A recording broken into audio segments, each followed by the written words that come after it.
علای مردک علای خود تو چیز کارمونی تو چیز خلمونی کجا روان هستی محسن جانا والا دعوت هستیم یک جای بسیار خوب بسیار جای عالی و فوق‌العاده که آدم میره اونجا حس خوب میگیره اونجا میری هموطن‌هایت میبینی فرهنگ وطنت میبینی لذت میبری خورد میبینی کلان میبینی پیر میبینی جوان میبینی جایتان بیخی خالی بیخی زیاد خالی کانون فرنگی هزارای عزیز در هامبورگ ما رو دعوت کردن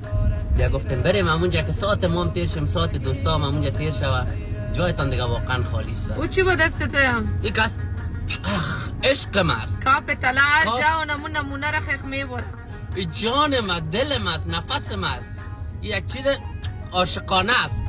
کسایی که ندارن نصرت از زیره میخورن زندگی بدون تفدانی از دوف بدون اون تفدانی لیون کپوت زندگی خرابه دیگه دوستای گل دیگه سلام همونطور که محسن جان گفت بخیر دعوت هستیم داریم میریم با چیز مراسم کانون فرنگی هزاره عزیز خود با هامبورگ دیگه همونطور که میبین ما و محسن جانم رخته هزارگی پوشیدیم دیگه نمونه نمود میده شما یک بار سعی کنید چطور اینا نمود میده فقط بگوین نمره چند میتن که ما بفهمیم نمره خود تکلیف خود بفهمیم خیلی زیاد نمود میده دوستا بیخی زیاد مقبوله ما چادر گاچ دیشتم دیگه پیدا نکردم گم بود و می کوچکشی و بینا گم شده بود دیگه ما اینا مثل یک دن چادر نخی خیشتن پوشیدم دیگه آفرین دیگه میکاپم خودم کردم روز در روز مقبول شده میره بیخی 3 دفعه جوان مرگی